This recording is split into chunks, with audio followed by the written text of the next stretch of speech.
Wise news, খবরের সত্যাসত্য 24 ঘন্টা। হইচইয়ে 5ই জুলাই মুক্তি পাবে নতুন সিরিজ বিজয়া।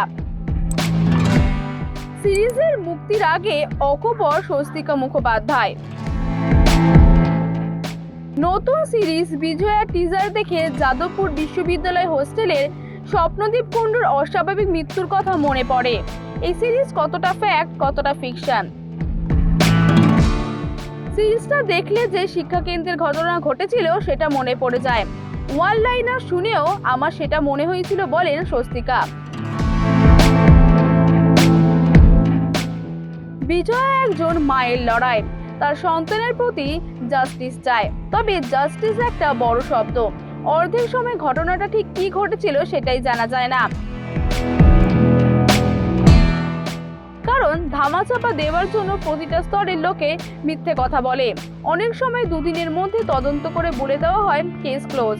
মফস্বল থেকে আসা বাবা মা কোন কোন দরজায় কড়া নাড়বে, আসলে কি ঘটেছিল সেটা জানতে চাওয়া নিয়ে যুদ্ধটা শুরু হয়। তারপর তো সাপের গর্তের বাইরে অপেক্ষা করা।